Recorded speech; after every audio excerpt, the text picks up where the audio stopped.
Every game has a story. We tell the ones that matters. That is why we are here on episode 7 on Inside Naija Sports, where the real stories are told. Today will be a fantastic one indeed, as we are edging a moment, just a few days to go for the 35th edition of the Mundial in African continent, the 35th one, the AFCON, African Cup of Nations right there in Morocco. And Nigeria is also part of the 24 countries taking on. I remember myself, Abi Odun Ogunbayo is my name, your preferred sports prefect right there, talking about the talks angles at the right left corner of Sporting Plantation. And we are here today with that speed tongue, the one who can dribble past Shidera Ejuke of Nigeria, Sam O. Femi Fashitire. Yeah, thank you very much. It's a pleasure being here. Right one indeed. Lost just straight to the top stories, and we have athlete corner. We have amazing individual right here today, and also at the hot seat situation. Indeed, it's going to be a really take on the show right there. Don't forget to go straight to our handles. That is our social media handles on Instagram, on Facebook, and on Twitter, commonly known as X at Sport247 Naija. And most of your stories right there, you can just visit our website www.sport247.ng. Once again, the top stories right here. The fresh expectation have emerged about Anthony Joshua and Jake Paul. That is the social media man. And it's going to happen today. Oh, yeah, it's going to happen today. The social media man on social media, and of course, the fight is going to be there live on social media as well. But the thing is about the controversy of this fight. Jake Paul, of course, social media influencer, YouTuber, and all that. Anthony Joshua, champion, twice champion of the world, heavyweight champion of the world. He had to shed his way to him to meet up or come lower to the level of Jake Paul. But even at that, head toe-to-toe, head-to-head, Joshua is way above Jake Paul. And people say, why should you accept this fight? Probably for the money. A lot of money involved and all of that. But if Joshua does not win this one, I could say that's going to be bye-bye to his career as a boxer. So you got to win it one. Majority have stepped on and saying this is just a fight beyond what we are going to see in 2026. That mega fight, and that one we have been expecting, undisputed champion, talking about Tyson Fury and Anthony Joshua. Maybe this is just a preamble of what we are going to see in 2026. Yeah, definitely this is a preamble, and I could say a Christmas gift as well, just to enjoy the fun, the ceremonial part of it, and make the money. Even Jake Paul is joking about this fight, so that means it's nothing serious per se, apart from maybe just making everybody happy on the social media. But then at the turn of the year, it's going to be crackers coming all the way for Joshua. Yes, you talk about Anthony, the Tyson Fury. Yes, that's a big one. There's also one about Wilder, and I even say they're going to be bringing it to Lagos. So Manhattan is the one promoting that one. The center of excellence. It's a center of excellence. So that means Anthony Joshua coming home to Nigeria. Of course, his ancestral place is Nigeria. He's a Nigerian by parents and all that. So probably he's going to be fighting against Wilder and against Fury as well. Fury. And he's still saying he want to go for the world title in this game. So maybe along the line, you can never tell. Usyk can be there for him to go against him. Probably. So I think in 2026 is going to be the real serious time for Anthony Joshua to really show that he's still there in the boxing ring. Ahead of that, we are going to watch him live also today when he's going to take on Jake Paul, the social media influencer, today, 19 December 2025. Away from that, it ended in disappointment for Nigeria as they take on that unofficial friendly match against Egypt. It's 2-1 in that game. Could that be a serious contention, because one of our former Super Eagles midfielder, Duke Edi, says it's nothing, just the results should not bother us. It's just a preparation of the real one against Tanzania. Yeah, many ex-internationals have actually said the same thing, that yes, don't bother about the result of this game. And of course, we already know this is about unofficial friendly. That means it doesn't record him for the FIFA rankings and all that. It was just there to let us go and see that we got our Nations Cup preparations on track. And even how many of the first team players of the Super Eagles were in that game? We don't have much of them. That's the point. So even Awaziem, who will even captain the team, might not start the game against Tanzania on Tuesday. So that means it was just there to just get us everything going on and at the game. But there's one thing I like about results, this type of results, is that, well, now we'll say, well, we lost our last friendly match before the Nations Cup. That means what? There's work to be done. So instead of them to be relaxed, had they won the game, they were a lot of Egypt, beating Egypt, that means we are good. So now they will say, well, we're not good enough. Because against Tanzania, no complacency. We're going to come out running strong, and we must win that game. It's a good way to lose first, then come and win the one that matters. That comeback, that is going back to the drawing board. That's the language there. But right. yet, it's 3 for Nigeria, and we are going for the 4th one. Then the hashtag is Naija for the win, and Naija for the win. Tanzania is the first match, and ahead of that, we have every tax ahead 6:30. 3 matches right there in FX in Morocco, and 2 training time ahead of that match. Is that really needed, or would that not cause any kind of fatigue or tiredness for the team? Well, I think it's wake-up time for all of them. Now they know that they're down to the brass tacks where it's time to really start working and start earning. Yes, we'll say probably those who are meant to start, who will start the competitive game, did not play against Egypt. But you can never tell. If somebody does so well in training, they could have the opportunity of taking over from those who are relying on. Because at this stage, those 5 players, those 5 rookies, the debutants that are there in that team, will be looking for how they can lay claim for shirts in the match that matters. So, and Shell knows that time is not on his side. Time is against us, so he needs more training sessions. So in the morning and in the evening, you're going to do that so that you know that you're getting yourself fixed and ready to go. We are actually looking forward for a beautiful, a creative midfielder, and we have Ebenezer Casemiro, who is just getting his debutant for the Nigerian Super Eagles. But here he's not being played in the right position in the last game we played. Enough of that. Should we just call him to that direction, because we need our maximum 3 points to start with? Well, I want to see how bold Shell will be. I want to see, because most coaches normally like sticking with what they know rather than going for becoming adventurous. Because if Akinsomido is going to play, that means Alex Iwobi will not play, will not start. That's what it means. Otherwise, because Lookman definitely on the left, Akinsomido will now have to play behind Lookman in the central midfield position, which is where Iwobi is playing at the moment. Yes, Iwobi, he dazzles a lot, but at the same time, he also gives away the ball. I was still in that spirit of Fulham right there. So that means, as we say, that Akinsomido might not start. We will be stars, of course, attacking midfield, defensive midfield, have to be the new captain, Undidi. So that means we're going to be seeing the same old horses who are going to be starting that game. Unless something gives in training, I can never tell. But in talking about Akinsomido, even against Egypt, he had to be played out of position. Because you also need to say whether we can see something from this guy, but then playing out of position did not help him at all. He has to play in central midfield. So Alex will be going to wake up, but the way it's going, Alex will be start. Akinsomido might have a chance of coming in along the line, and let us see what he will do. Many Nigerians believe we have enough in the front forward, in the middle of the pack, but in the goalkeeping situation, now we have Sterling Wabali still trying to get his feet back on track, and Unzo is there. Will you put your advice for the coach of the side to start Uzo in the match against Tanzania? Oh, well, that's going to be a dicey one. But had I been the coach, if I were to be the coach, I would stick with what I know more, which is Nwabali. Yes, Uzo has been there before. He had his days even before Maduka. Afterwards, he came again. But then, Uzo on current form, in club form, is doing so well. But in the national team, we have realized, especially Nigerian players, with what they do in their clubs, they hardly do in the national team. Doesn't reflect. So you could say who's also good in his club, but in the national team, do we know him? Are we seeing him? Nwabali should be the one to start this match. But Nwabali, the last 2 competitive matches, in fact, last 3, it was not really good. And that's why they had to now look at somebody else who could come in and maybe bear the cat. But the way it's going, Uzo, because the coach, had it been that maybe a coach who has seen Uzo, Eventually Raw had been still around, definitely will still go for Uzo. But now, Richelle has not seen much of Uzo. He's going to stick with the one he knows, which is Nwabali. So I can bet on it. On Tuesday, Nwabali will start. We just pray that Nigeria gets it more on track and they get that maximum 3 points to start with right there in FX Morocco for the Naija for the win. That's just a slogan where the National Super Eagles are really tracking on. But someone is saying in a different way that before we go ahead for that Naija for the win, there must be a preparation ahead. And the former Super Eagles captain, the midfielder John Mikel Obi, is saying the preparation is not really good at all. The criticism still lies on the Nigerian Football Federation.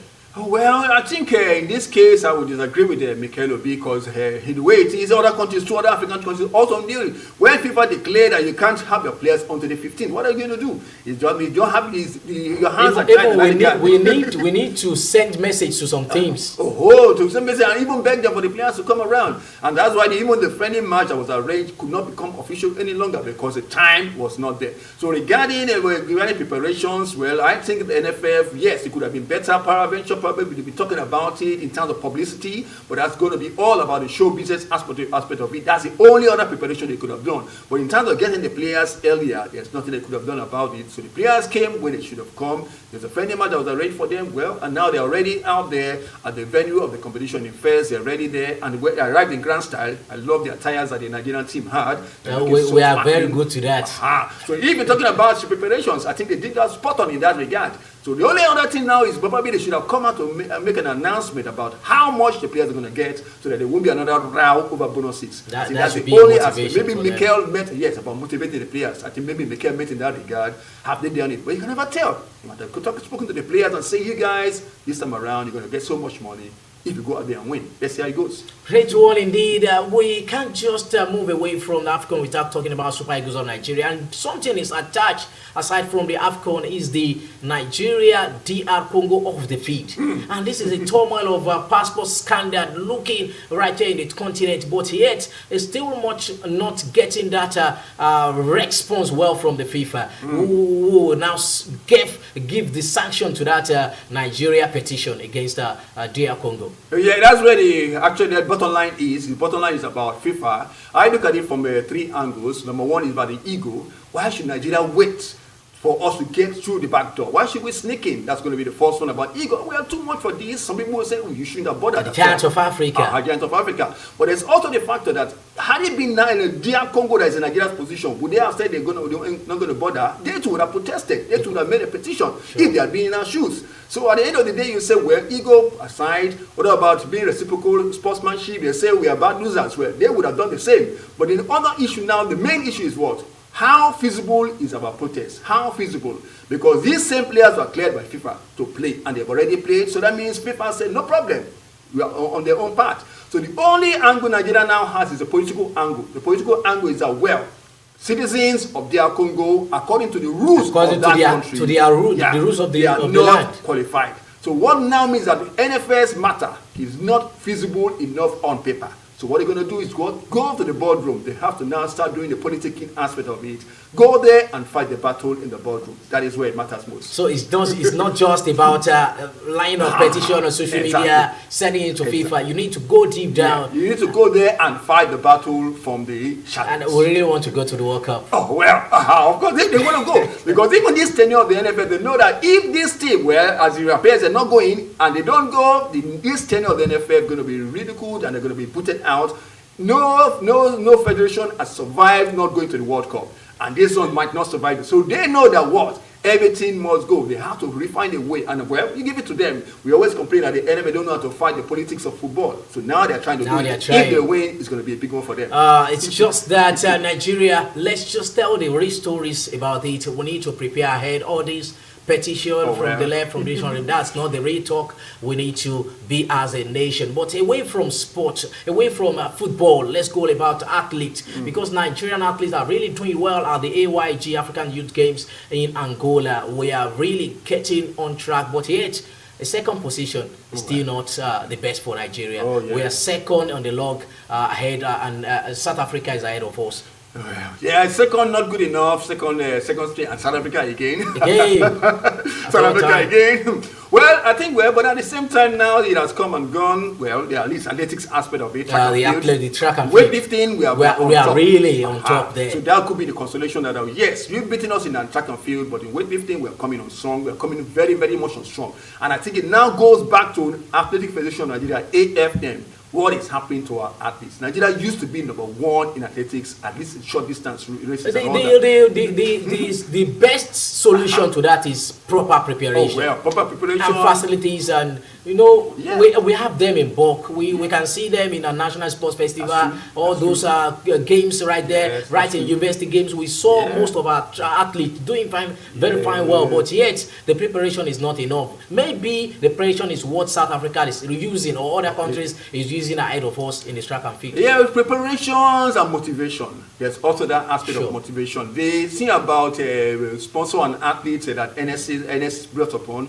is not really clicking as much I would have expected it to click. We have not been hearing about these our Nigerian athletes, the ones on the home front, hitting it well and getting really motivated for them to go out there and hit the tracks and win on the tracks. In those days, we had a scholarship for athletes from Nigeria, starting from Nigeria before they even go abroad to the collegiate in USA and beyond, even in Germany. But nowadays, they're not hearing about much about the collegiate system, about the sponsorship of athletes in Nigeria. So that motivation aspect is one big thing that is lacking for athletics. In other sports, wrestling is coming up very strong. We're talking about the flag football coming up very strong. Arm wrestling coming up. So why is athletics now going back? Track and field. Wake-up call for them. That's a wake-up call set by Sam Ofemi Fashiture right there, away from all that. But yes, our top stories still lies beyond every area of sports. Now we are coming back home, Nigerian football, and it's saddening one indeed for Nigeria Referee Development Committee to have been able to be worried about Nigerians' anger. If you don't call it anger or angry, because they are really angry about some officiating aspect in the MPFL, in the NWFL, in the NNL also. Now we are heading to another season of NLO. How much more can we just, because a lot of referee has been penalized, punished, demoted away because of this. And the funniest part of it is one team is actually gaining advantage, and the other is at of the disadvantage, because a 3 point can actually make a team to relegate, and 3 points can actually make a team to promote. When are we getting over all this? Well, it's a very sorry situation. Now, Canopilas, Atilas was affecting them. Now they're heading to relegation because of something similar to this. In the female football aspect, I think Ekiti Queens are going to be suffering the same thing because the fans, when the referees don't do well, in our situation, in this our country, the setting is that, the fans still react violently when the referees are found wanting. So I think the referees have to really wake up. But we know the first edition of this program, we had a referee on the hot seat, and we put the questions to him. And one thing he confessed, yes, Nigeria doesn't have the type of referees that we used to have in the days of Chukwucheku, Edozie, and the rest of them, Kosoko, Bolaji, Kubule, Umba. You see, we run out the names of several referees who took us to the high level. But nowadays, you could hardly mention 1 or 2 referees. So I think that's where the issue really lies.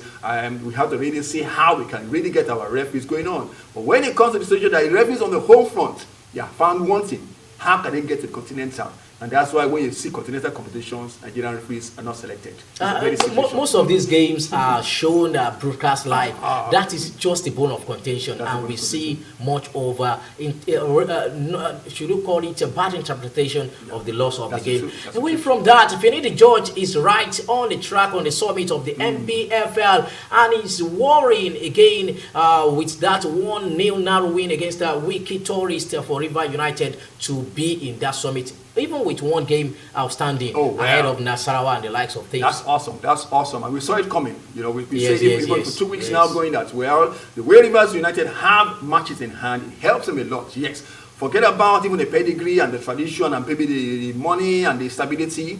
It's also that fact that because you have not been able to see what your opponents, your rivals have done, you'll be able to prepare yourself for what you're going to do, and that's what been helping Rivers United. But don't take it away from them. They've worked for it. So that is just the best for them to replicate that horrible journey in the Champions League. It's not everything that has the opportunity that can really take advantage of it. But as you said now, on the continental level, they are still found wanted. I prefer them doing well at home and also going abroad to show a good sign, a good symbol about Nigerian League. Because the way it's going, they might end up, very likely going to end up as Nigerian champions for this season.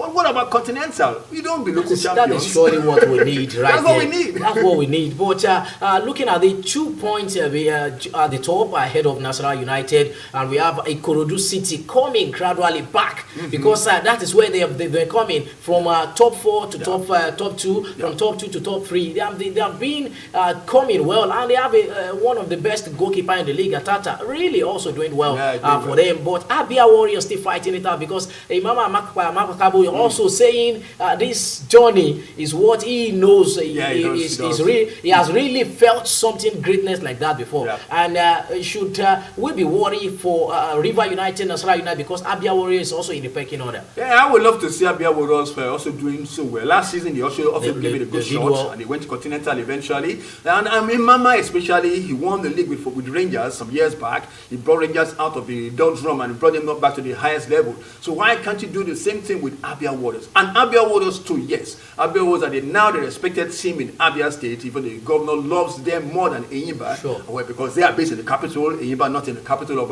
Abia State. So, and of course, Abia Warriors have the name of the state. So that means, yes, all the money now is on Abia Warriors. But will they be able to withstand all the pressure? Yes. When it comes to the money factor, Ikorodu City are going to be found wanting along the line. When it comes to the Rim or Koi, when Jongo, they say Jongo mature.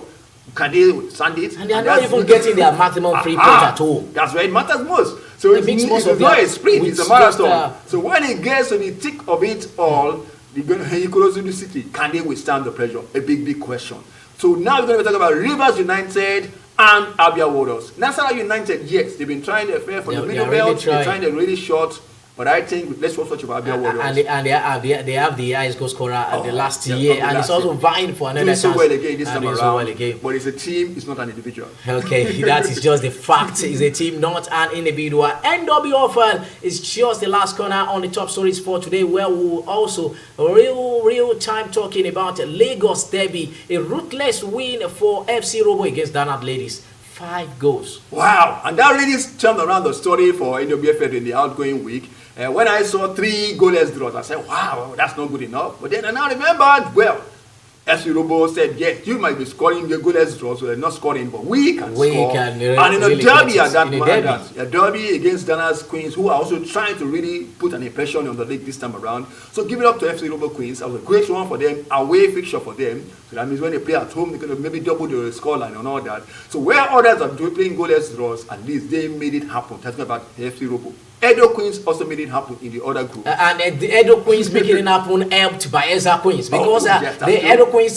defeated Adamawa Queens, who is on real form on top of the league. Yeah. And indeed, by Ezra Queens getting that Group A chance to finish the summit ahead of the breaker for the Christmas. That is just looking at the first in the first Group A, we have Baeza Queens topping and FC Robo topping, and we have this Super 6 race. It's really eating hard. When we come back after the Christmas break, it will surely be a splific one for the match day 5 then. It's indeed a beautiful one right there, and we are telling you that this is just where you need to be when we're talking about inside Naija Sports. Well-read stories are told emphatically. You can just also get on with that. We have a lot. Athletes Corner is still coming your way, but I remember Abusa Femi Fasitire.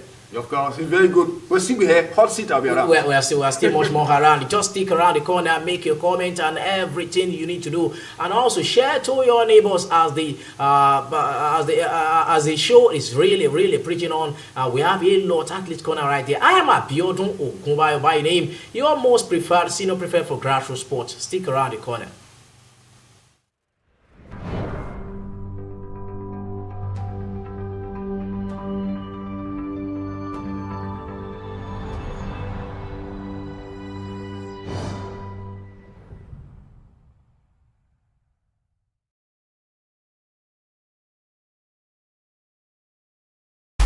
Sports 247 Network, your one-stop destination for all things sports and multimedia. We offer a world of production services that bring sports and events to you live. From audio and video commercial production to audio and visual event streaming. Need a studio for your project? Studio section rental? It's right here. We create documentaries, TV magazine productions, full multimedia experiences, and cover sports and events like no one else. Post-production, media solutions, and more. Visit our office and studio at 8 Akinwale Street off Nationwide Petrol Station, Yaya Baton Ogba, Lagos, Nigeria. Contact us today at 0809 653 0601 or 0706 049 3819. We're on Twitter, Facebook, Instagram, and YouTube at Sports247 Naija. Check out our website at www.sports247.ng for the latest updates and content. Sports247 Naija, Nigeria's first dedicated grassroots sports platform.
The 2025 Youth Alive Basketball December Fiesta has been concluded with the camp for participants from ages 5 to 16 being educated, enlightened and empowered during sessions with seasoned professionals and experts.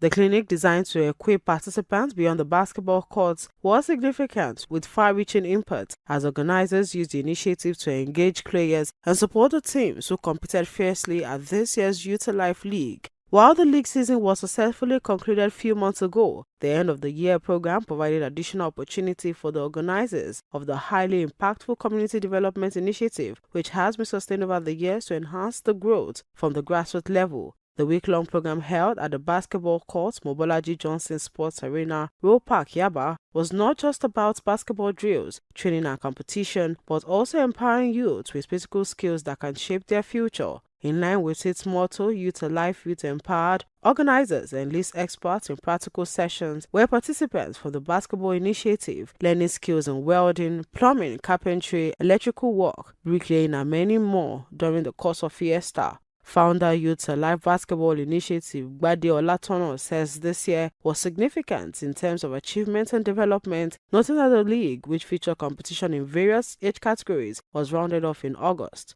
To God be the glory, we are now in the 12th month of year 2025. It's our own way of appreciating God for a season that also was a landmark in the history of Youth Alive. Year in, year out, we've been recording landmark experience. And so we rounded up our season actually in the month of August. Olatono explains that the December Fiesta was specially organized to mark the end of the year, and the major objective was to bring players, coaches and other stakeholders together through different events, including the referees and table officials. Other activities held during the carefully planned program include seminars, workshop, mentorship and medical outreach. In line with discovery, develop and deploy, which is our motto. So we did a referee refresher course and enlightenment program for as many of these young ones that actually, desire to take that part of sports as their vocation, which means they want to probably be in the officiating line. The Light Elite Final 6, which climaxed with intense championship showdown between Dodon Cadets and Deep Bound Basketball Academy, was a fitting finale to the competitive event, as Deep Bound proved to be worthy winners. The importance of this program today cannot be overemphasized in the sense that they are in the holiday season. And rather than keeping these kids at home, it's the best time to get them to the court. It's the best time we have actual time, more than the after school hours where they can actually learn a lot of things, fish out the best amongst them, present them opportunities that can help them grow. And as part of what we're doing this year, it's not just basketball. This year we tried to inculcate entrepreneurial skills. We want to equip them with basketball skills, not only that, with also life skills. You know, it goes beyond basketball. What we do here is more than just coming around, giving them the kids a platform to play basketball. It goes more than that. We want the kids to also win in the game of life. Acknowledging the impact of the initiative, basketball coaches and instructors praised the organizers for using the game to raise not only champions but leaders that are ready to take on challenges. My goal is to play pro, to meet other people, to interact, to feel how it looks in the other part of the world, to know the way people are struggling. I just want to play pro. That for me is just to play pro. The camp is very interesting. They taught us how to do a lot of things. We played 1-on-1, 2-on-2, 3-on-3. And I just want to give a big shout out to all Youth Alive. I want to say a big thank you to Youth Alive too. As the year runs out, players, officials, supporters and stakeholders can positively reflect on the activities and achievements recorded in 2025 as Youth Alive Basketball Initiative, endorsed by the Lagos State Basketball Association and the Naija Basketball Federation, brings more exciting development in 2026.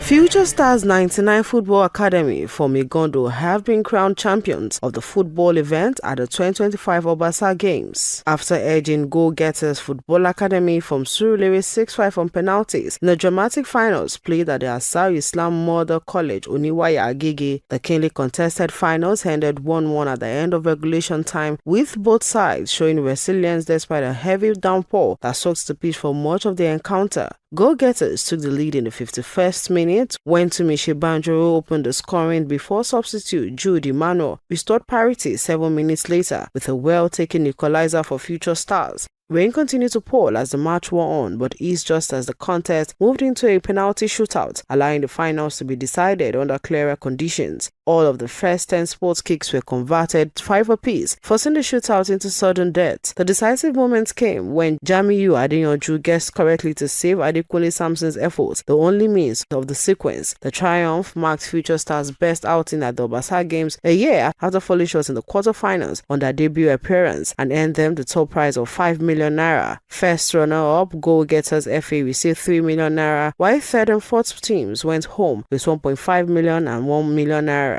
The final brought the curtain down on the inspired edition of the Sports Fiesta, which for the first time featured teams from across Lagos State. The football finals followed several days of competition across 6 other sports, with 54 young athletes emerging as winners in chess, Scrabble, table tennis, Ayo-Olokpon, boxing and athletics. A total prize pool of 6 million naira was shared among the top 3 medalists in each event, with athletes from Education District 1 particularly prominent across the disciplines. Speaker Lagos State House of Assembly Right Honorable Mudashiru Obasa, whose honor the games are being staged, notes that the initiative was enhanced to encourage youths who are interested in sports. Obasa assures that the games have come to stay, thanking the organizing committee, stakeholders and sponsors for their support in making this year's edition a memorable one. The idea is something that we have been nursing for a while.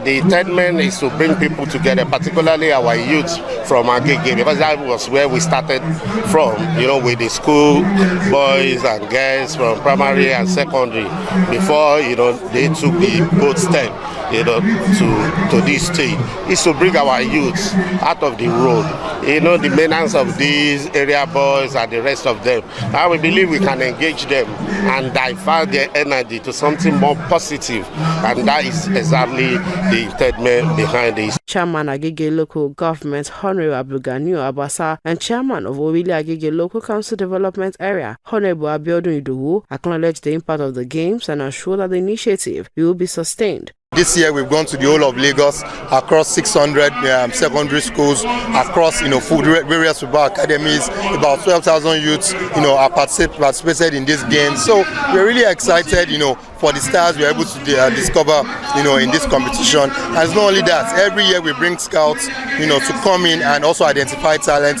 12 million naira cash in cash prize. So it's a lot we are doing to make sure we create opportunities for young people.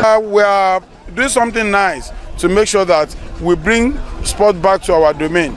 We want to do something that at the end of the day in future, who to represent the Africa and Nigeria will be, be selecting from Agege and Orile Agege.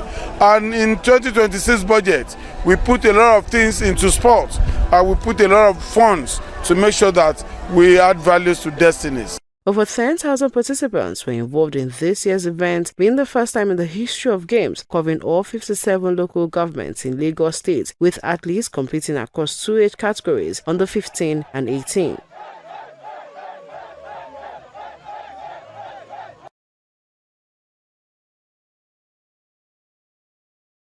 It was a day of honor for some members of Alimosho Football Coaches Council, with no fewer than 24 handlers of grassroots teams receiving Award of Excellence following their impressive achievements, with the ceremony marking the 2025 Alimosho Football Coaches Day put together by the council under the leadership of Samuel Uchenna Eke. The celebration serves as a platform to appreciate the handlers and encourage them to do more. The leadership of the Coaches Council acknowledged the impact of the members who, despite the challenges, continue to progress and attain success individually and collectively, contributing to the development of the game and unearthing and nurturing talents to become future stars.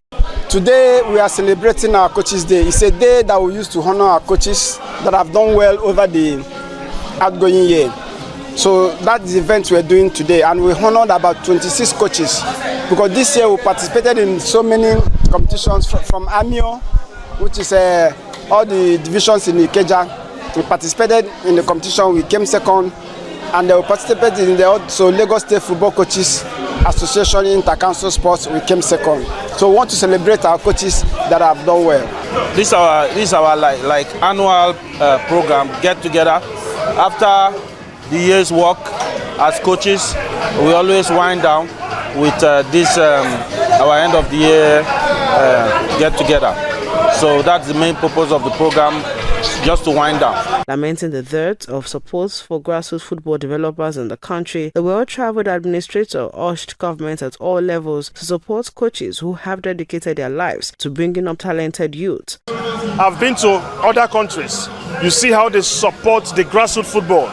They gave them subventions, they support them in every way possible, training their coaches without them paying, taking them to a higher level, because when we produce these young boys, we take them off the streets. It's appalling that you train boys when they get 17, 18, social vices will push them into going into fast lane to make a living. And so parents, because of poverty, don't caution their children. But sports, football, it's a well-paying job. It's a legal way to make a living, a legal way, when successful, to elevate your generation from poverty. Government needs to come in and support football from the grassroots level. Other invited guests and football stakeholders were honored at the event, which was also used by the council to educate and enlighten the coaches, with resource persons providing insight and updated training methodology of modern-day football coaching.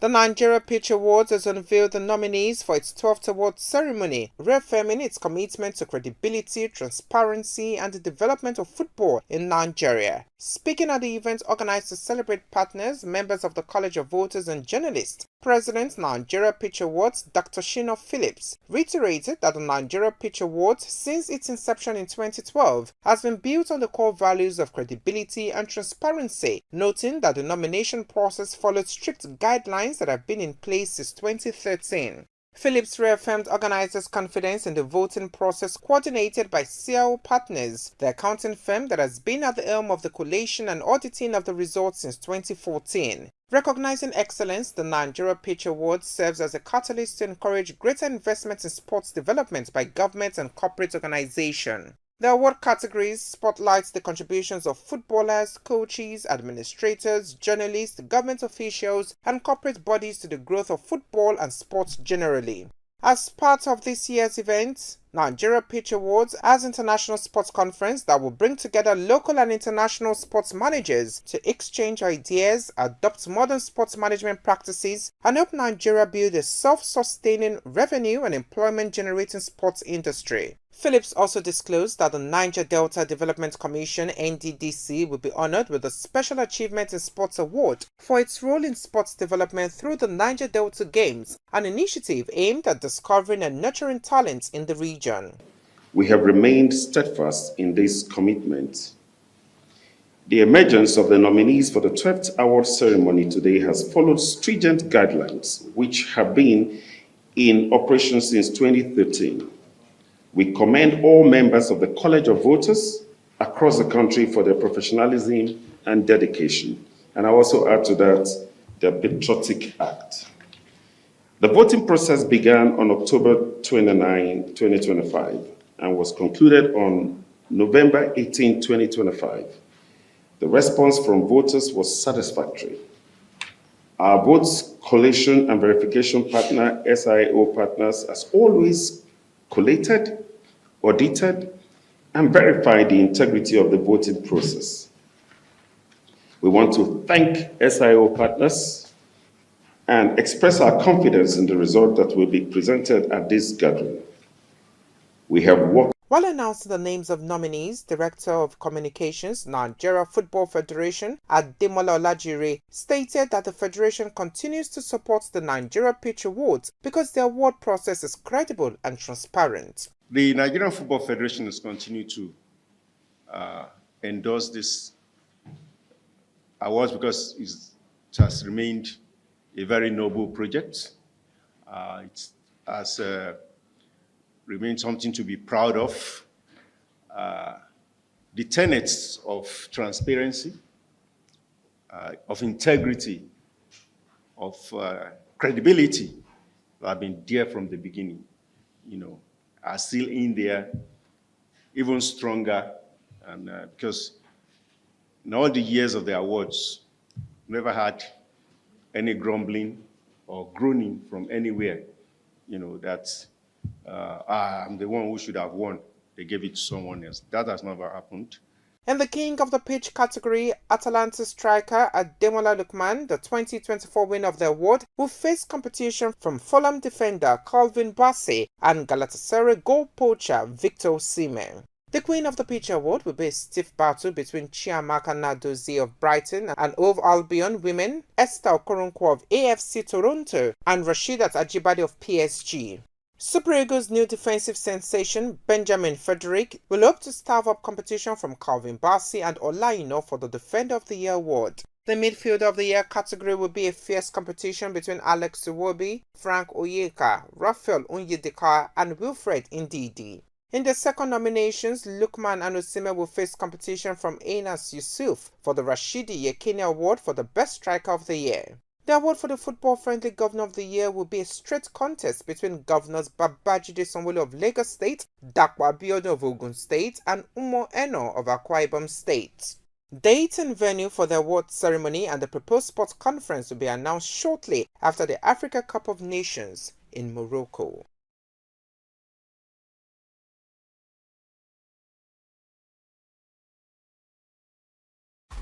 Sports 247 Network, your one-stop destination for all things sports and multimedia. We offer a world of production services that bring sports and events to you live. From audio and video commercial production to audio and visual event streaming. Need a studio for your project? Studio section rental? It's right here. We create documentaries, TV magazine productions, full multimedia experiences, and cover sports and events like no one else. Post-production, media solutions, and more. Visit our office and studio at 8 Akinwale Street off Nationwide Petrol Station, Yaya Baton Ogba, Lagos, Nigeria. Contact us today at 0809 653 0601 or 0706 049 3819. We're on Twitter, Facebook, Instagram, and YouTube at Sports247 Naija. Check out our website at www.sports247.ng for the latest updates and content. Sports247 Naija, Nigeria's first dedicated grassroots sports platform.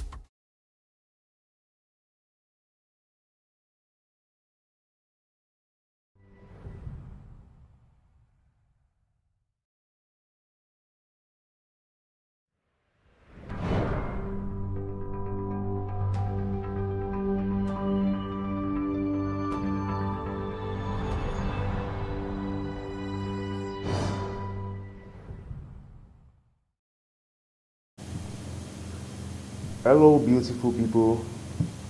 I'm Oluwatobiloba, Big Steve, the son of God and a professional arm wrestler here in Nigeria. Peace be unto everyone. So yeah, let's proceed with the questions and conversations. My journey. Toby, take us back. How did your journey into arm wrestling begin? Okay, my journey in arm wrestling, I'll give an illustration, like a story. I was in the sports center and I met my colleague. He told me about arm wrestling because he saw my resilience and how I put in my hard work into physical exercise. Right from childhood, I've always been a lover of physical strength and knowing how far I can go. So I was in the sports center. He introduced me to arm wrestling. Sorry. By the grace of God, that week was a competition. I'm talking about the year 2021. I went for the competition. It was a national championship held in Teslim Balogun Stadium. I went for it. I took third position. I performed well. I was like, this is good. That went by. 2022, the president of arm wrestling and the Federation Board hosted another competition, which is the National Open Championship. I went there and I defeated the top arm wrestler as of that time on left hand. He destroyed me on right, but I defeated him on left hand. And I was like, yo, this is a good thing. I should continue giving this a try and continue building my passion. Well, I'll say that's how I started. I can't even remember how everything went again, but that was the genesis of it. Thank you. Now let's go to the second question. Choosing the sport. What drew you specifically to arm wrestling? And when did you realize this was more than just a hobby? Oh, I guess I said that too early. When I realized it was a hobby was when I defeated the top arm wrestler on my left arm. Because as of then, I hadn't really known anything about the techniques. I didn't really put my energy into training specifically for arm wrestling because I was just into bodybuilding. So yeah, when I defeated him, my passion for arm wrestling skyrocketed, then started becoming an hobby.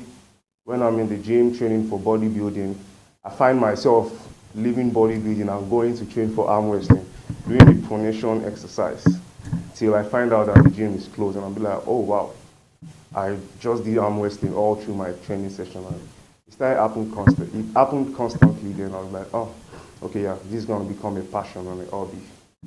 Yeah. Thank you again. The third question. Identity. Oh, yeah. And public life. You're known not just an athlete, but also a public, in brackets, sacred figure. How do you balance the responsibility with professional sports? Okay, I'll mention the name of the Almighty again. In anywhere I go, I carry the aroma of God and I speak about Him, be it my professional, my craft, or anything. So yeah, this is how I balance it. I stay close to my God, and He leads me, He directs me.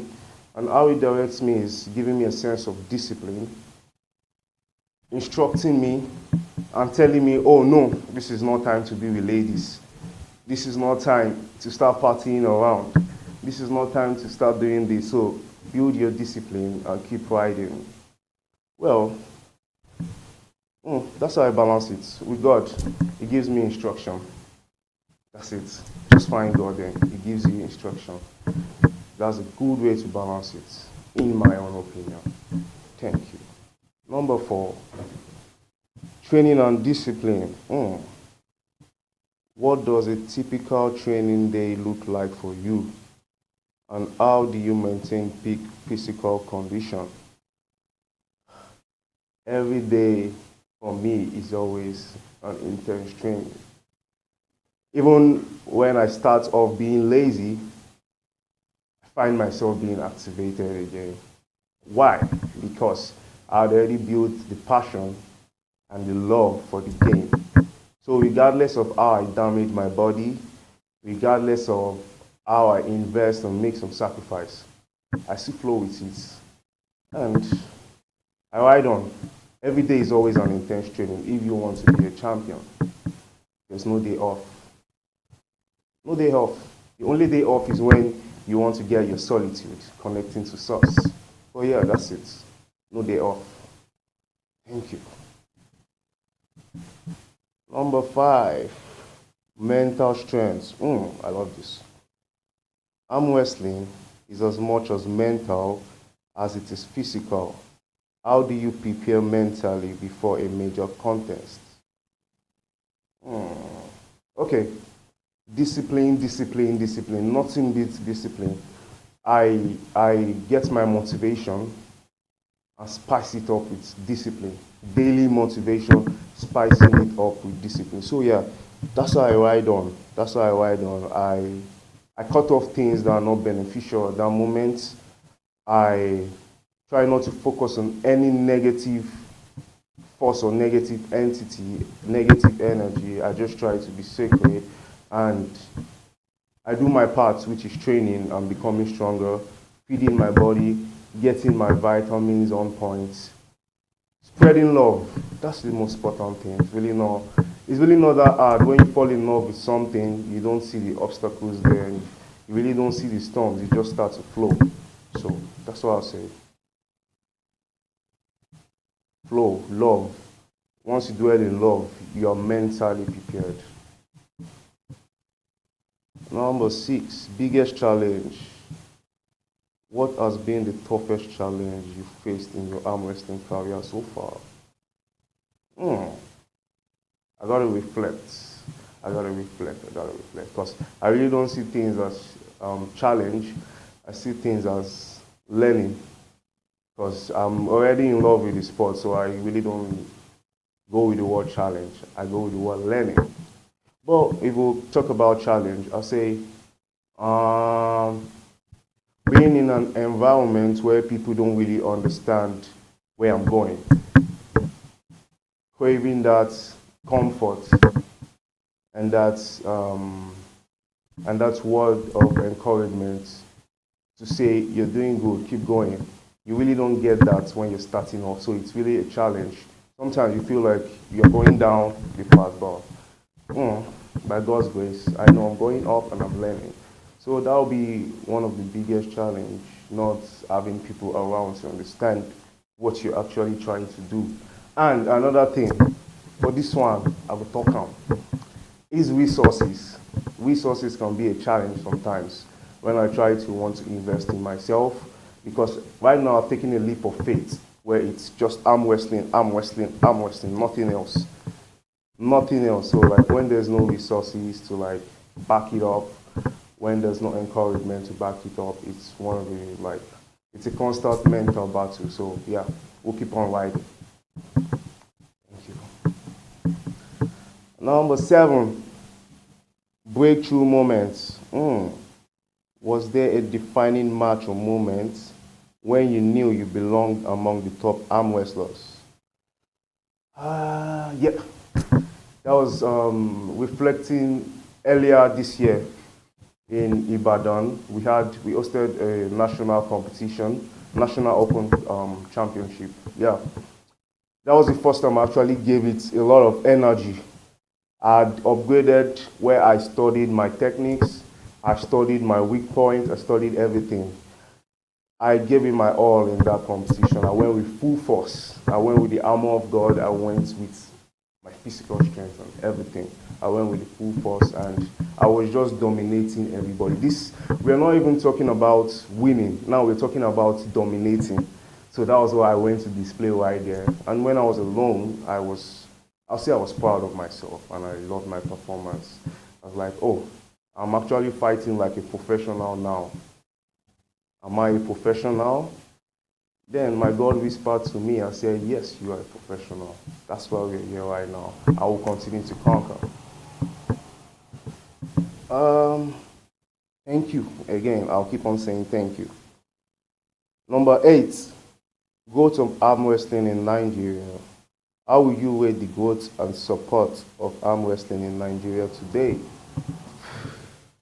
There's no rating here, but I would say in arm wrestling, to be authentic and to be realistic here, we need foresight, we need resources, we need investors, we need good athletes, and we need athletes to be in a positive mind. Once you're in a negative mind, nothing flows. Nothing flows once you're in a negative mind. So we need to be in a positive mindset. That's having elderly people around, not just elderly people, like-minded people that are on the same vision. We need that. So I'm speaking to athletes. And now, in terms of the resources, by God's grace, everybody will come in alignment with arm wrestling. We start to get our resources because we have beautiful athletes. Our president himself, President Engineer Samuel Jackson, is doing his best, I would say. The coaches are doing their best. The boards are doing their best. But one thing that will spice it up and skyrocket it is the resources. In resources, I mean owo, money, and some other facilities. Yeah, so that would be a good improvement. And yeah, I'll say that. Yeah, that's all. Thank you. So, number 9, support system. Who has been your biggest source of support throughout your journey? I will never stop saying God, and my mouth will never keep short. God has been my greatest source. And He dwells and manifests with people, in people I mean, to come in alignment with me and support me. And those people are my family. And once I say family, I mean friends, I mean strangers, I mean my fans. I call them family. Those who are authentic to me. Yeah. Those are the people that keep me going. Thank you. That's why I don't. Number 10. Future goals. What are your next big targets, nationally and internationally? Okay, this is it, yeah. I mix my crafts, which is entertainment, arts.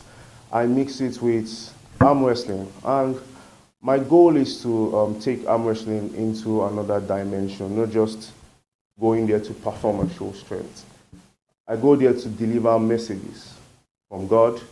I go there to deliver my arts and my expression. That's why if you check some of my crafts, you see what I do and you get to understand why I do. So yeah, that is my goal, to like bring this entertainment with sports. Because once you hear about an athlete now, what you think about is this strong person just coming to devour and leave. But no, I want to bring something else into the game, which is entertainment, mixing entertainment with strength, spreading positive vibe, spreading love, spreading laughter. That's just the vibe, mixing everything together. I'll say that's my goal. For now, I'll get to evolve and I'll keep on evolving. But as of this point, that's my goal for now, to spread what I just said, my crafts, laughter, positive energy, love, lights, while I do my arm wrestling. And not just in Nigeria, the entire universe. Thank you. That's right on.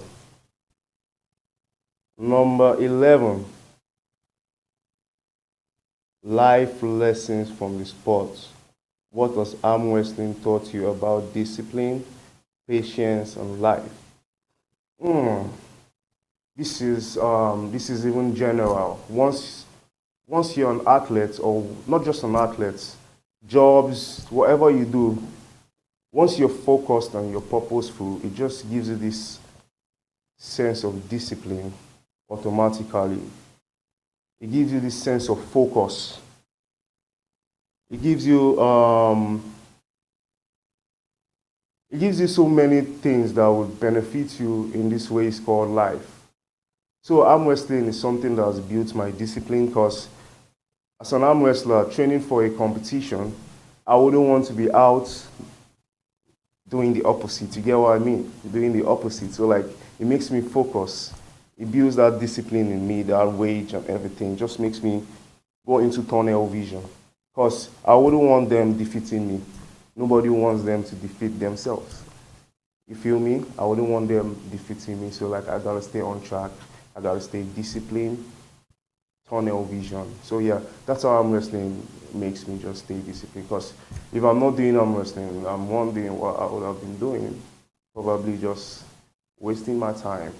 So yeah, thank you arm wrestling. And thank you the viewers. So stay with me, hold on. Number 12. Message to young Nigerians. Let me see, it says the last one. Okay, so I love this. Message to young Nigerians. What would you advise young Nigerians who wants to pursue strength sports and are unsure of where to start? Well, I was in that position, and I'll say I'm still in that position, but I've gotten stronger.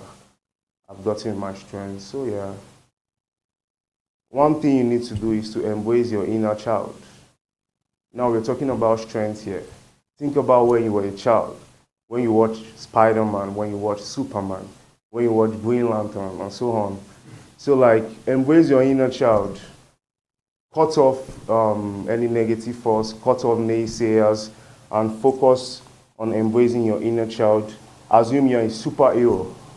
Once you assume you're a superhero, it gives you this sense of urgency to become physically strong because there are villains around coming to attack you. So you gotta stay strong. So embrace your inner child and don't think you're going crazy. Find God, that is the best thing. Find God first, then He will direct you and lead you in the paths of righteousness. Find Him, find God, never give up, stay focused, stay positive, spread love, don't hurt anyone. Then you're good to go. I can't really tell you what to do, but I'm giving you like the scratch and the subheading of what to do. That's finding God, that's staying focused, that's spreading positive vibe, spreading love, spreading light. And watch yourself conquer. And don't forget, don't listen to the naysayers. They are not seeing what God has put in your imagination, just you. So keep going, you're winning, you're conquering. Start somewhere. Start somewhere. If it's to pick up a chair and just start somewhere, do something crazy. Start, be consistent. Don't do today, then you now wait till next week. Nah, just start. Build that consistency in you, then you watch yourself conquer. Thank you, arm wrestling. Thank you, the viewers. Stay with me now, stay with me. So yeah, briefly, in the game of arm wrestling, this is very important. Your finger strength. So yeah, most times I walk around with this. You see how I do it? Pressing. So once the referee says go, it gives you that sense of urgency that, okay, yeah, I'm to press the person's wrists before I show my strength. So that's the purpose of this, to strengthen your finger grips. You can do it anywhere. Arm wrestling is a game of fun. It's something you can do anywhere. You can even do it on the air, you can do it in the plane, you can do it in the sea, anywhere. I'm doing my arm wrestling now, I'm having fun. And yeah, we have the resistance band.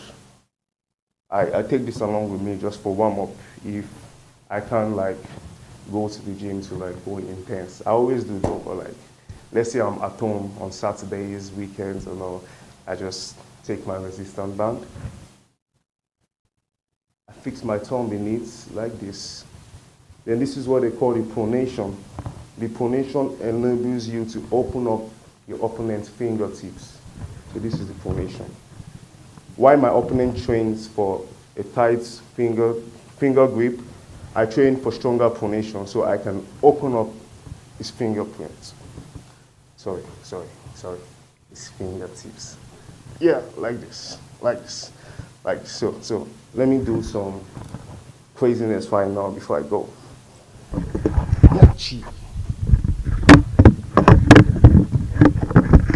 So this is what I'm talking about. I can't just be an arm wrestler coming to wrestle. I gotta entertain. I'm gonna just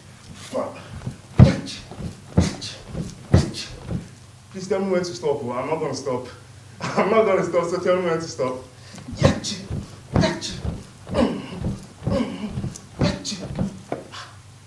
Tell me when to stop, or like this shit is right in my head. This is the love I have for arm wrestling. Come on, let's go. Yachi, yachi, yachi.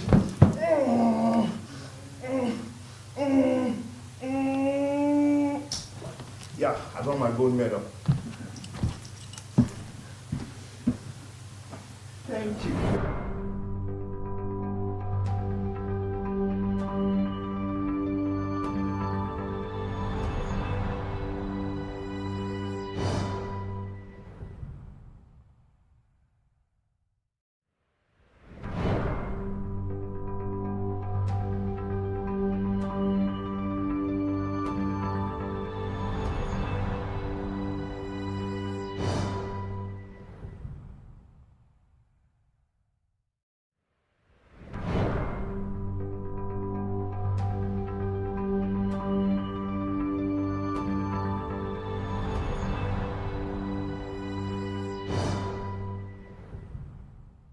7 Network, your one-stop destination for all things sports and multimedia. We offer a world of production services that bring sports and events to you live. From audio and video commercial production to audio and visual event streaming. Need a studio for your project? Studio section rental? It's right here. We create documentaries, TV magazine productions, full multimedia experiences, and cover sports and events like no one else. Post-production, media solutions, and more. Visit our office and studio at 8 Akinwale Street off Nationwide Petrol Station, Yaya Baton Ogba, Lagos, Nigeria. Contact us today at 0809-653-0601 or 0706-049-3819. We're on Twitter, Facebook, Instagram, and YouTube at Sports247 Naija. Check out our website at www.sports247.ng for the latest updates and content. Sports247 Naija, Nigeria's first dedicated grassroots sports platform.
And the action continues. It is still inside Naija Sports.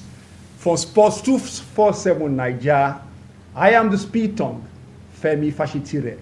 And we are at that moment you've been waiting for, when it gets hotter than hot. It's a hot seat segment, and we have someone who's ready to vibrate and to give it to you, hot, fresh, and smoking. He's a football coach, a man of many feathers and many names. Coach Atonda Fatai Adejumo Smith. You're welcome. Yeah, a man of many feathers and many names. And you're also a coach and an instructor. Just tell us a little about yourself.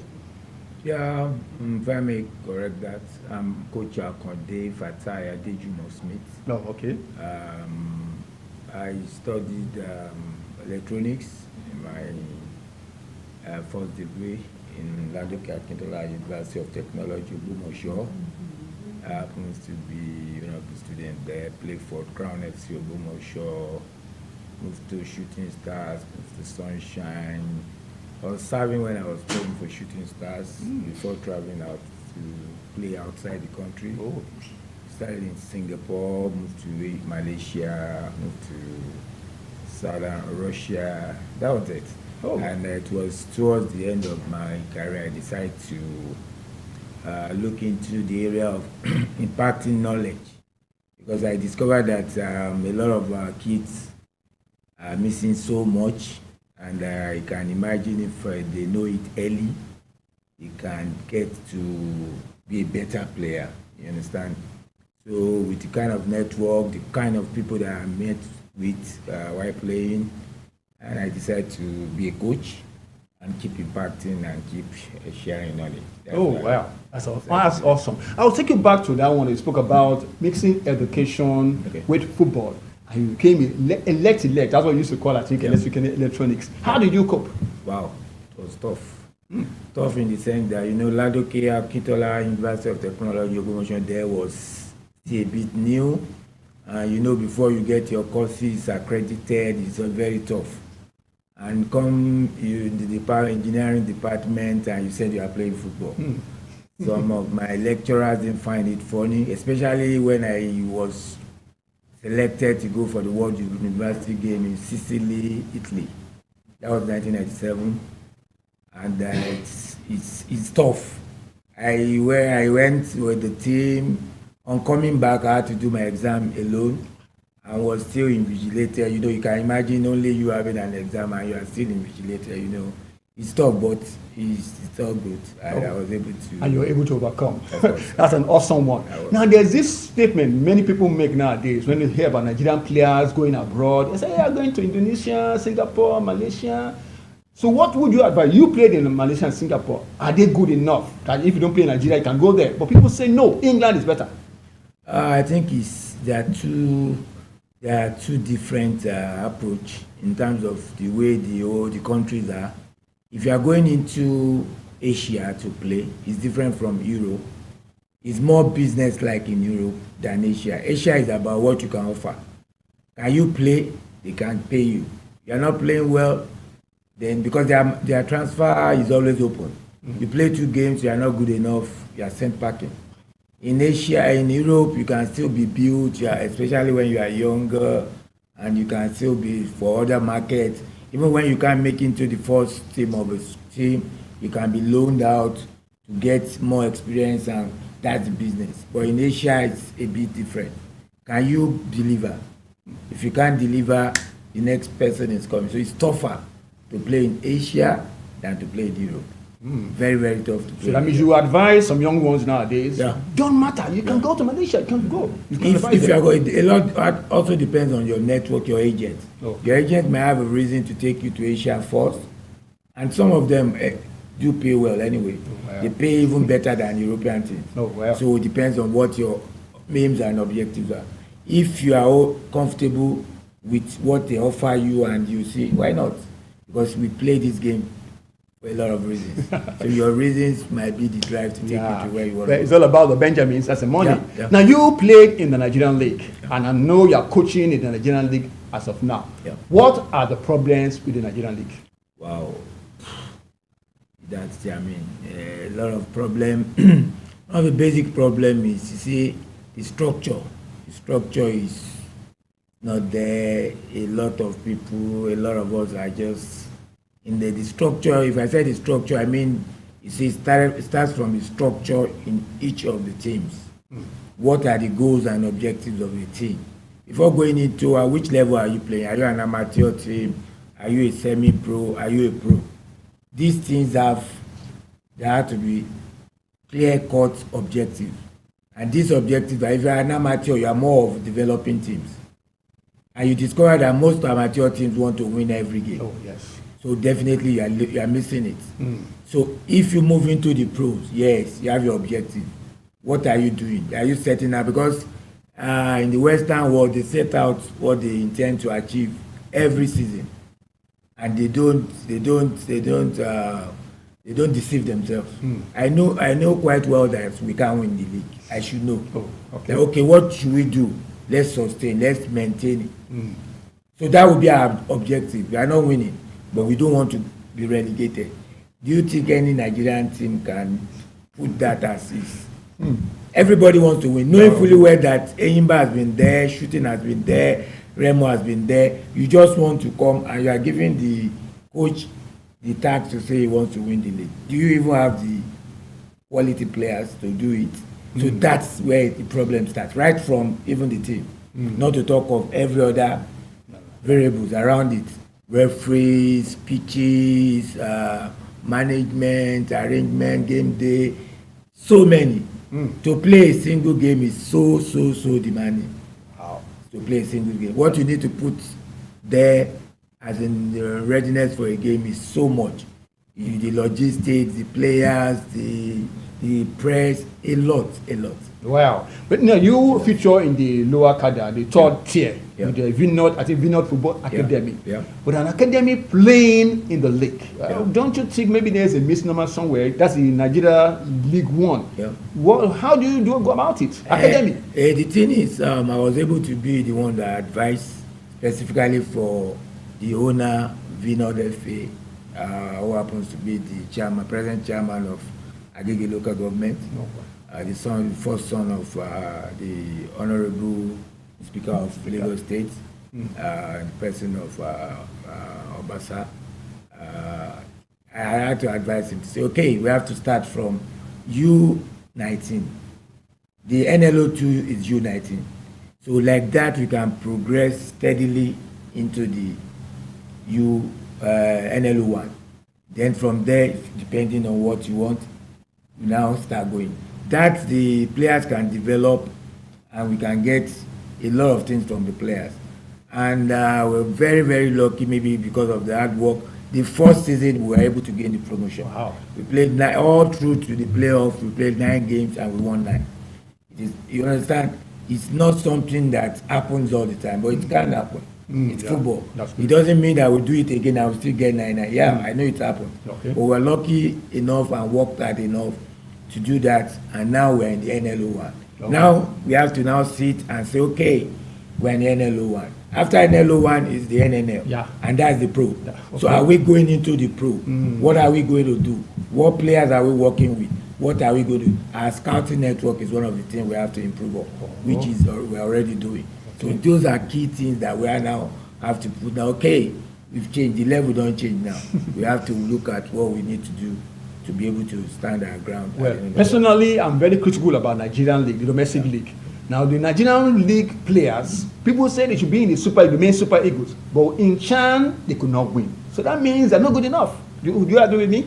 I won't totally agree. The reason is because, you see, if you've been able to play outside the country, you know that we're missing a lot. Impacting players is key. You can be talented. Can you be impacted? You understand? If you are coming into me to play in my team, I should be able to add value to you as a player. I don't want to know your level. Forget your talent. You understand? As a good coach, you must be able to add value to that player. CR7 was a talented player before getting to Alex Ferguson. You can, the rest is history. You get what I'm saying now? That's what I'm trying to say. With all the quality that he has, was able to let him know that these are the do's and don'ts. If you want to get to this level, do this. Players in our league must be able to get that from the coaching side of football. And when they get that, when they get to the national team level, the coaches won't look down on them to say, I can't start from this, so you don't have this already. I would rather go take the ones that already have it in Europe. But you see, some of our coaches are already doing it, but we need more to do it. We're doing a great work, but we need more. You see, it's about we have so many. You see, if you look at the percentage, it's still very small. That's why it's still not showing. So when you invite a local player into the national team, when you are doing the drills and maybe the foreign coach now discover that you're struggling to do some things, you say, I can't start with this. You can imagine this Nation Cup that they are going. Okay. How many days do they have to train? So when they are coming with the tactics and all those information, how many people can quickly comprehend and put it into practice? That's what will speak volume. It is nothing again. Coaching at that level, no time. Oh, yes. But the man is lucky to have people like Ugumo Dede, Fidelis with him, who are doing a great job, you understand, to assist and say, okay, you understand. So those are the key things that will help out in this situation. That's why the players coaching can't put it into practice. What the coach is telling them. Maybe that's what's the problem with the Nigerian players. That's it. But some do. That's what I'm saying. You can't say everybody. Oh, okay. They are smarter players, yes. Okay, let's talk about coaches now. There's this issue about coaching and which you happen to be a coach and an instructor. I know two instructors, Udi Binde and Yemi Taylor, did so well as coaches as well. Now I want to look at the bigger picture. Super Eagles coach. Would you recommend that maybe an instructor or a coach, indigenous one, should be the coach in charge, not a foreigner any longer? I think we're getting there. It happens to, I'm sure you know that we started the CAF course back just this year. After like 7+ years that it stopped the country from doing a CAF course. You know what that means? That's like 10 years. And the guy that have the external instructor from CAF that came was from Zambia. I've forgotten the name now. I happened to be the class governor for that class. Oh, that's great. And he told us something that we are 10 years behind in coaching. Meaning, as at next year, 2026, no coach can sit on the bench of a team playing international competition and he doesn't have a B license. And we are just having B. So the pool is just 25 coaches. We are just 25. So you can see. And it's not all of us that are even operating at that top level. Now the meaning is that even at the national team level, it said from 2020, because of Nigeria, they gave us a lifeline. So from 2027 now, if you don't have like an A, you cannot sit, you cannot be an assistant to the head coach of the national team. For Falcon, they can allow a B, but for Super Eagles, an A. Now check the pool of how many A's do we have, how many B's do we have all over Nigeria because of that 10-year in the wilderness. What happened? A lot happened. We were not doing the right thing. Oh, okay. Let me not put it that way. In summary. No, we're not doing the right thing. You know, and in this course, you know, let's give a lot of kudos to the body that I work with, which is AFCON, Football Association of African Nations. The head happens to be Dr. Terry Egwaji, Babatunde Egwaji, stays in the US, works with the US Federation. He was able to work with our technical director, which is Austin Iguavon, wonderful people with our GenSec, with the NFF president. They were able to go all the way to make sure that we bring back this CAF. So they have to come up with a curriculum because every nation had to come up with its own curriculum. Then take it to CAF vet it, it's okay, then they accept it, then you do it. Oh, wow. Chasey, you have to do for the D level, you have to do for the C level, you have to do for the B level. Now you have for the A level, but we've not done that. So they have to vet all those ones, and now we start doing it. You can see that. You can see the volume. Long way to go. Thank you. We're talking about Africa now. I'm going to take you more to the present. All right. Nigeria has lodged a protest against DR Congo, ineligible players, and all of that. As someone who works with African coaches, and African man is, of course, at the head of that system, Would you say it is like bad belly that Nigeria is protesting against the AFCON? Why not be good losers and say let them go? No, you can't say it's bad. Oh, well, okay, so what do you think about it? The reason is because the games are played on and off the pitch. It's just like that. And there are more to this game than just game. Okay. There are other things around the game that are very, very important. Do you want to talk of the sponsorship? Do you want to talk of the business? So many things. Between me and you, if it's with the other way around, do you think Congo will not do it? Oh, well. So if your answer is yes, okay, so nothing is wrong with whatever Nigeria is doing. Okay. Because I'm very sure any other country will do the same. If they are able to get such information that you are using an eligible player. You know, there was a World Cup that we didn't go just because of a goal difference. Or just because we go. That's true. Okay, why didn't they look? No look down. Just allow Nigeria go. They have to do what they need to do. So we should not put emotions. It's unfortunate that we are not supposed to be in that shoe. Okay. But if that's the way God has said we are going to get in, why not? Well. Yeah, it doesn't mean we are not going to perform well. Oh, does it? Yeah. Oh, okay. Now the bottom line about performing well at the World Cup, if eventually we do make it, which I think maybe don't deserve to be there. Let us prove ourselves at AFCON. It's about to start. Do you think Nigeria will win this AFCON? Yeah, you see, if you talk of Nigeria, Nigeria, I'm sure you are one as well. Of course, there's this special thing about us. I have a friend that used to say, if you look at the volume of work the European put to play a game, they are not supposed to be even playing against us. Oh well. They practice so much, they rehearse, they are so much into coaching. But Nigeria will just come, everybody will meet under somewhere, maybe meet now, nothing there happens, and we'll beat them. Makes it look as if they are wasting their time. Chasing. Okay. And they are not. Yeah. Because our own style is temporary. Their own style takes long term. Chasing, that's the difference. So which one do you want? Everybody form a team today, wants to rule Lagos today. He forms an academy today, he wants to be at the level of someone that is there 15 years. That's Nigeria. You understand that? So that X factor, I'm keeping it close to them. Oh yeah. They just need to be, the players need to be on the right flame of mind, have a good chemistry among themselves. They are all good players and they have good understanding of the game. So it's just for them to be at the good rhythm and anything can happen. That's why I can't root them out. Oh wow. Yeah. Well, there's the issue that came up last week where we had somebody on the podium who said the problem with the Super Eagles are they bring players who are born abroad. We don't have the core ones, those who played in the league and they felt the passion of being at home. Maybe that's one problem that the Super Eagles have. Do you agree? I can't totally agree. The reason is, you see, football is about passion. Oh. Some guys are out there that have so much passion, even more than the ones there. You understand? Okay. And between me and you, how many of some of them that really even play the league?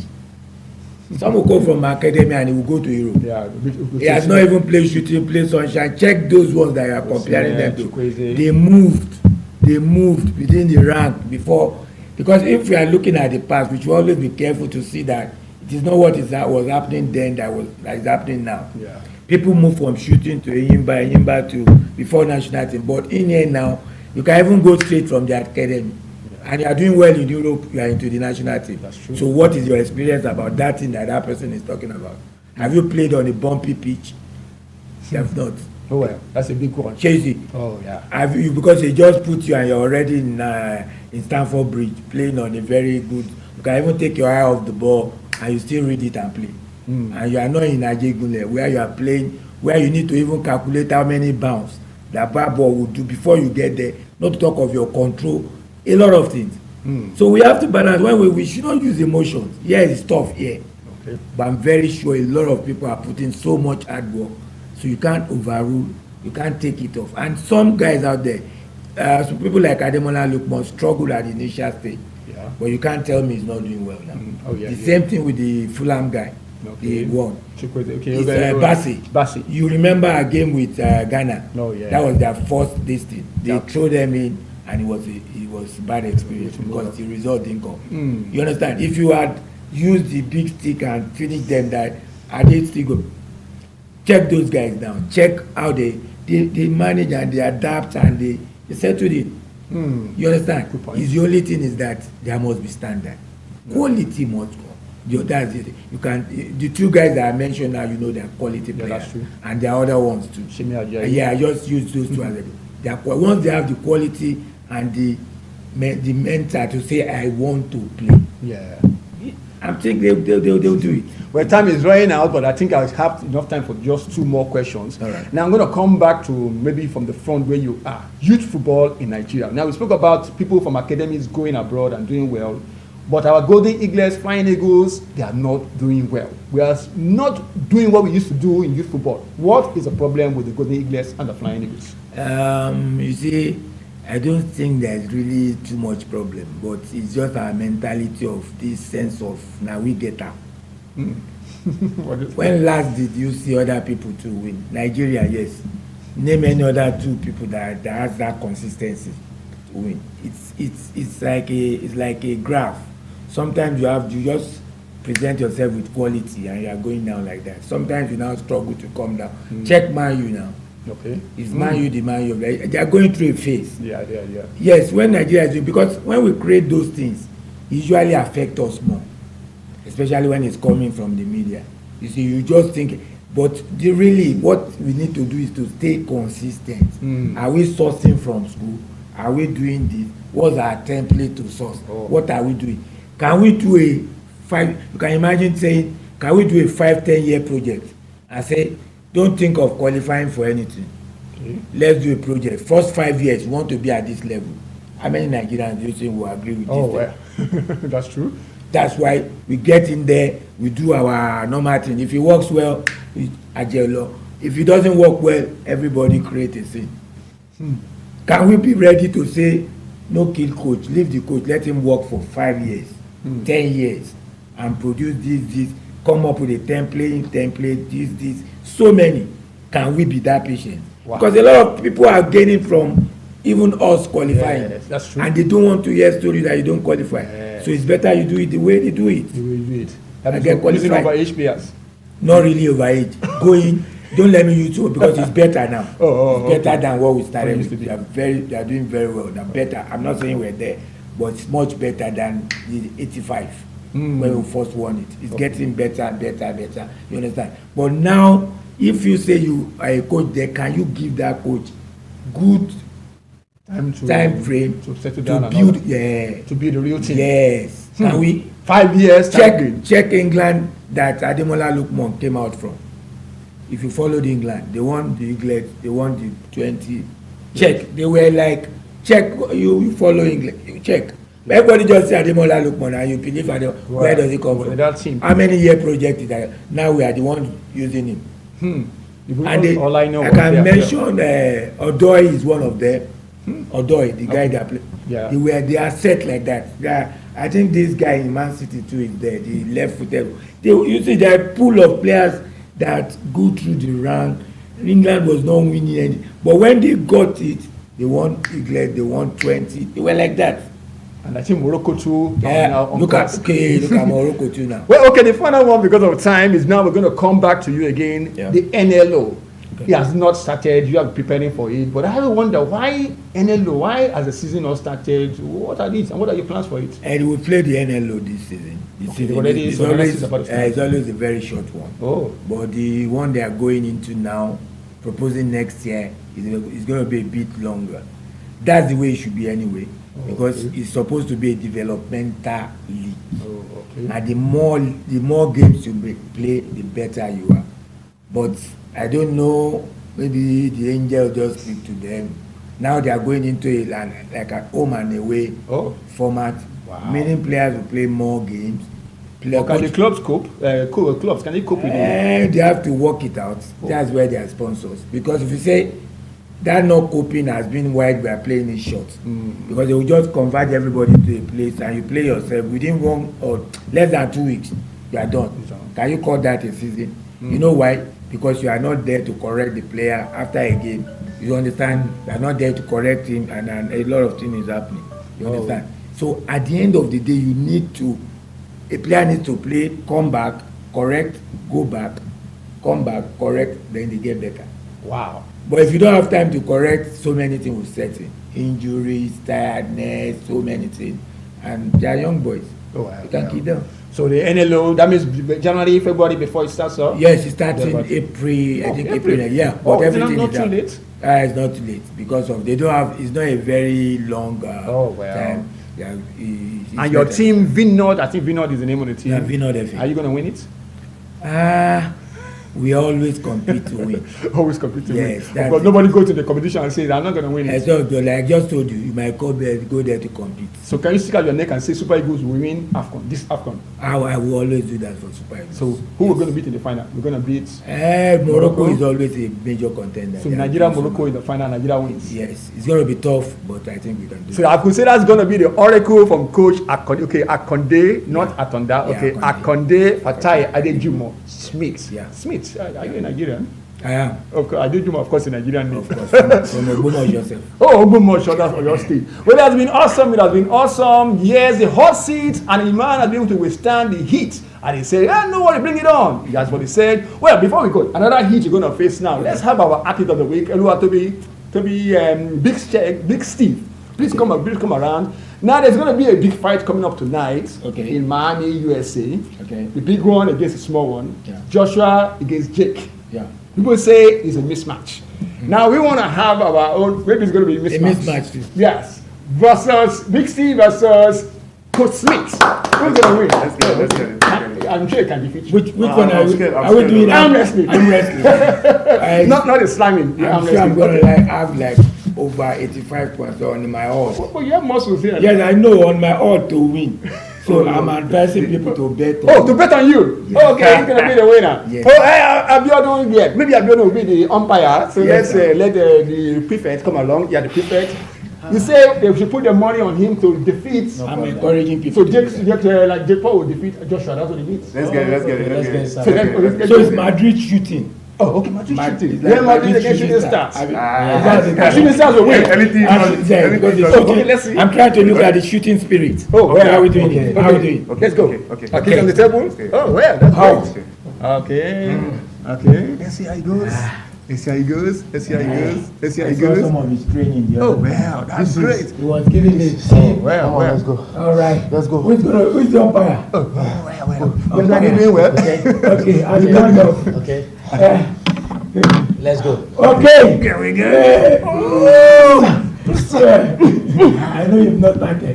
No. This is dash strength. There's what they call dash strength. Okay. That's what I can feel right now. All right. Or maybe we say the bones are still strong. Yeah, very strong. Come this way. Yeah, right. No, Me myself. So I show like this. Okay. Let's go. Okay. Let's get it started. Okay. Yeah. Wow. That's a good one. Okay.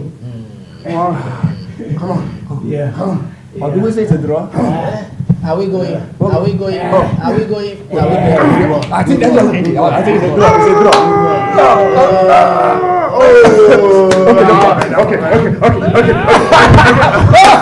Well. That's a good one. Yeah. Well, but at least the coach there, the football coach against the professional arm wrestler. Yes. So it's a draw. It's really even at age. Like this now, I'm going to take a protest down. You know why? Oh, okay. You talk of DR Congo. Oh, yeah. I train with my leg. Oh. He trains with his arm. Oh, well. And you are giving me a competition on the arm. So you can see that I have a defense. Yes. And I because I train more of the lower part. I felt it. I felt like I was wrestling your legs.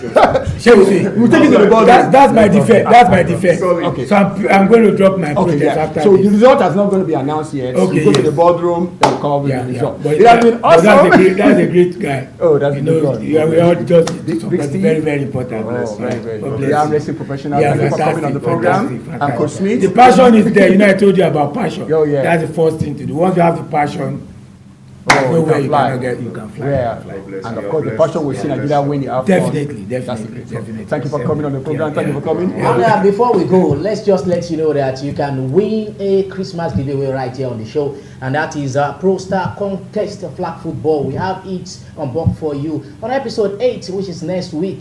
Just follow our social media handles for 247 Naija on Facebook, on Instagram, and on Twitter, popularly known as X. Get all covered right there. Thank you very much. And of course, I'm the Speed Tom, Femi Fashiti there. I am Abiodun Oguma, your most preferred senior prefect for grassroots sports. Catch you on Boxing Day.